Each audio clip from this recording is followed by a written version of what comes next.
Hello everyone, and welcome back to the Fluctus Channel. Today, we're in Goma,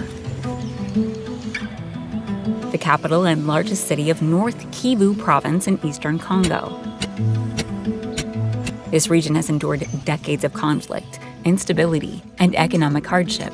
Yet, daily life continues through ingenuity, resilience, and hard physical work.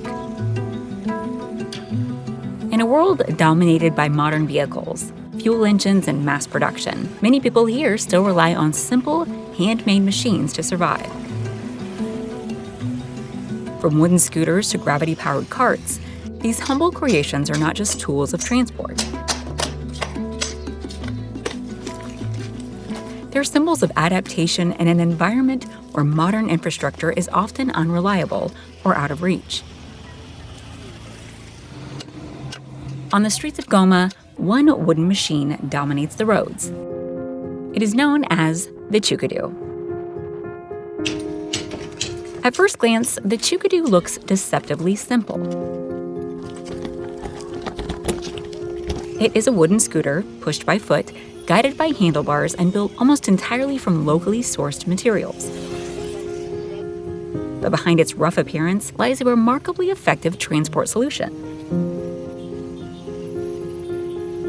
Unlike cars or motorbikes, which are expensive to purchase and constantly require fuel, spare parts, and maintenance, the chukadoo is affordable, durable, and built entirely by hand. For traders, farmers, and laborers, the chukadoo is a lifeline. It allows heavy goods to be moved across long distances in areas where paved roads are rare and fuel costs are prohibitive. Riders skillfully balance massive loads while navigating crowded streets, dirt roads, and steep hills, often weaving through traffic with surprising speed and control. Each chukadoo is handcrafted using primitive tools and traditional techniques. Local builders typically require 1 to 3 days to complete a single unit, depending on available materials and demand.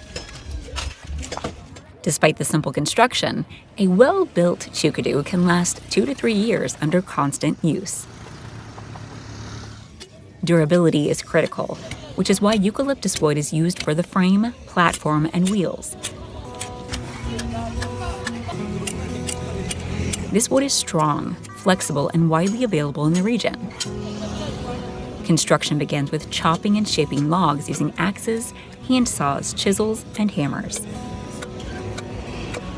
The wheels are carved from thick wooden sections, carefully rounded by hand, and mounted onto a solid wooden axle that allows smooth rolling motion. Unlike bicycles, chukadoos rarely use metal bearings.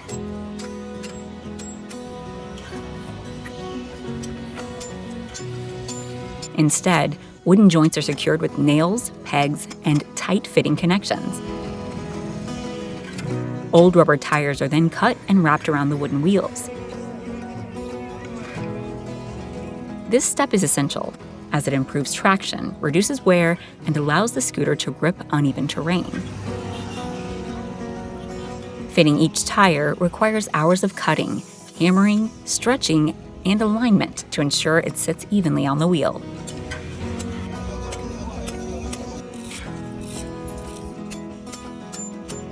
The handlebars are attached last, completing the chukadoo's simple but effective design. Every step of the process relies on human strength, experience, and patience rather than machines. To operate a chukadoo, the rider pushes off the ground with one foot, much like riding a scooter. Momentum and balance keep it moving forward. On downhill roads, gravity does much of the work, allowing the chukadoo to glide faster than walking pace.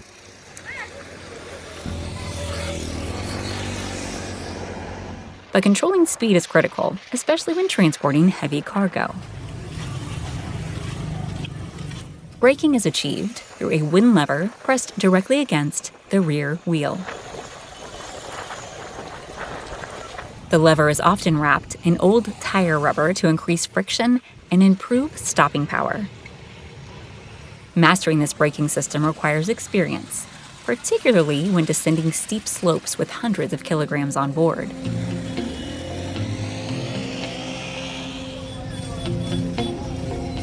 One of the chukadoo's most impressive features is its load-carrying capacity.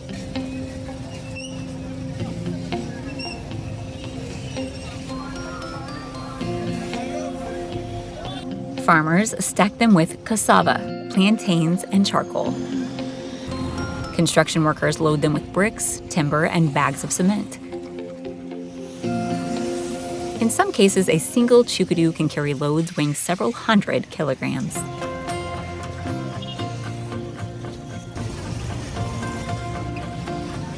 When fully loaded, 2 or more people may be needed to push it uphill.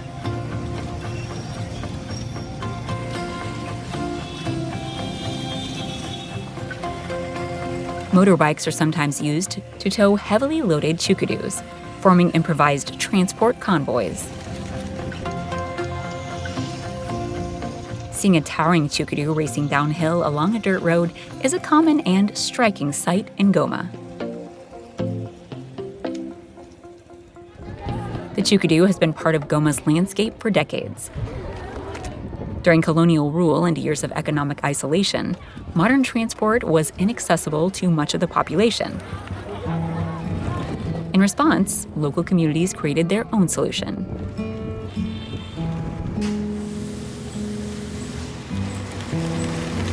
Today, the chukadoo remains a powerful symbol of determination and resourcefulness. It proves that innovation does not always require advanced technology. Sometimes resilience, local knowledge, and hard work are enough to create machines that carry not just cargo, but livelihoods across generations. High in the mountains of northern Philippines lie the legendary rice terraces of Banawa, carved into steep hillsides by the Ifugao people more than 2,000 years ago. These terraces remain a vital lifeline for the region. They demand constant manual upkeep and continue to support the generations of farming families. Alongside rice cultivation, local livelihoods depend on wood carving, vegetable farming, and small-scale trade. But the same dramatic landscape that defines Banawa also makes everyday transport a serious challenge. Steep slopes and narrow paths turn simple tasks into exhausting labor.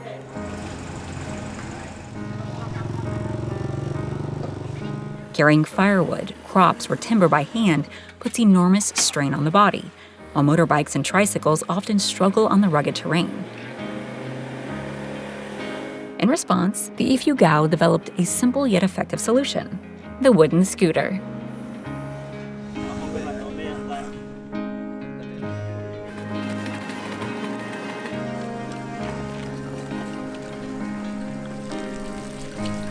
For locals, like Robert Kayujan, the wooden scooter is more than a tool.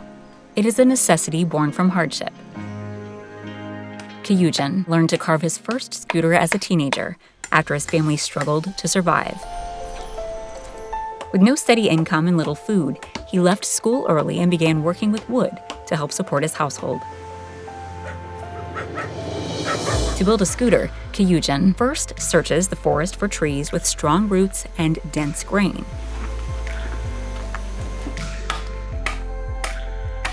Without access to chainsaws, he cuts the wood using bolos, machetes, and axes. Assembly is done entirely by hand, fitting together the frame, steering handle, seat, and a simple foot-operated brake, usually a wooden block pressed directly against the wheel.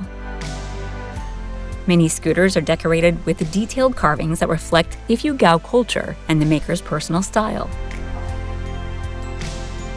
These designs transform a practical vehicle into a moving piece of art. Riding a wooden scooter in Banawa requires skill and courage.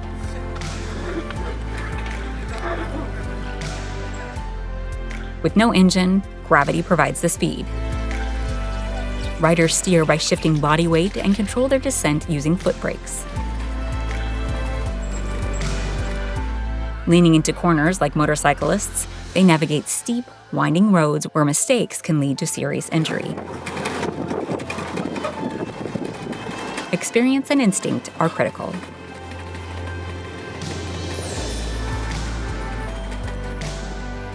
What began as a survival tool has evolved into a sport.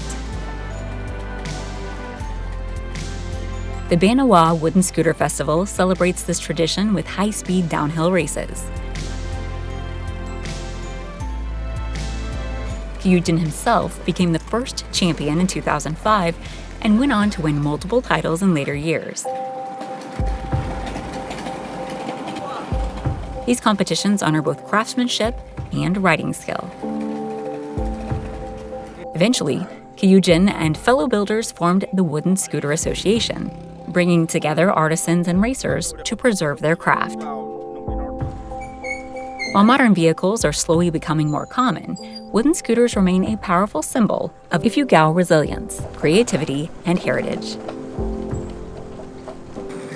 Carved from the mountains and guided by gravity, these scooters reflect a people who continue to shape their future using tradition, skill, and determination. Also in the Philippines is the keratin, a humble pushcart that emerged in the early 20th century. Originally introduced as a low-cost way to move goods through crowded urban streets, the keratin faced early legal restrictions and safety concerns. City authorities often viewed it as an obstacle to traffic or a hazard on busy roads. Over time, however, its value became impossible to ignore. Street vendors, small traders, and transport workers adopted the keratin as an essential tool for daily commerce. Today, it remains a familiar sight, carrying everything from fresh produce and bottled drinks to hardware supplies and construction materials. Loading a keratin is a skill developed through experience. Once loaded, keratin operators often face long distances that are difficult to cover on foot alone. To overcome this, they coordinate with drivers of larger vehicles such as trucks, jeeps, or buses.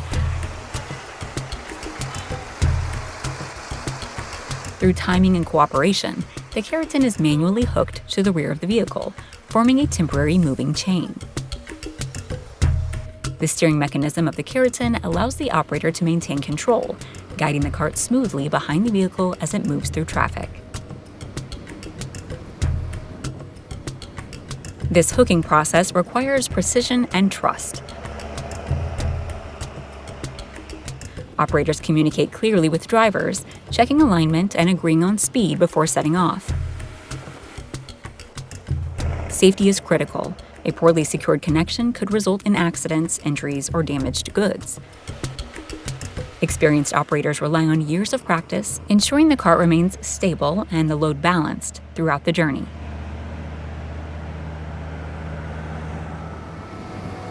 When the destination is reached, the process is reversed. The keratin is carefully disconnected, and the operator reorganizes the goods to make unloading easier.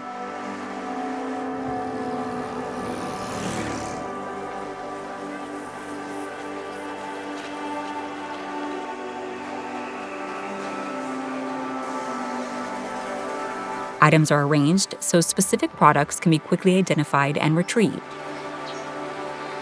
Vendors then unload the cart, preparing the goods for sale, delivery, or transfer to another form of transport. After completing one delivery, the journey often continues. Operators may seek another lift to reach a new location or return to their starting point. This cycle of loading, transporting, unloading, and repeating can continue throughout the day, covering multiple neighborhoods and markets.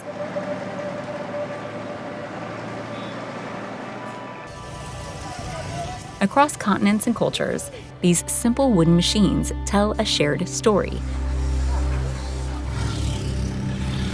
From the chukadoo in Congo, to wooden scooters in the mountains of Banawa, to the keratin carts of Philippine cities, necessity has driven innovation where modern transportation falls short. Built by hand and powered by human effort or gravity, these tools move more than goods. They carry livelihoods, traditions, and resilience. In places shaped by hardship and geography, they prove that progress does not always arrive on wheels with engines. Sometimes it is carved from wood, guided by skill and sustained by determination. That's the end of this video. I hope you enjoyed it. Make sure to subscribe to this channel so you don't miss any of our new content. See you next time.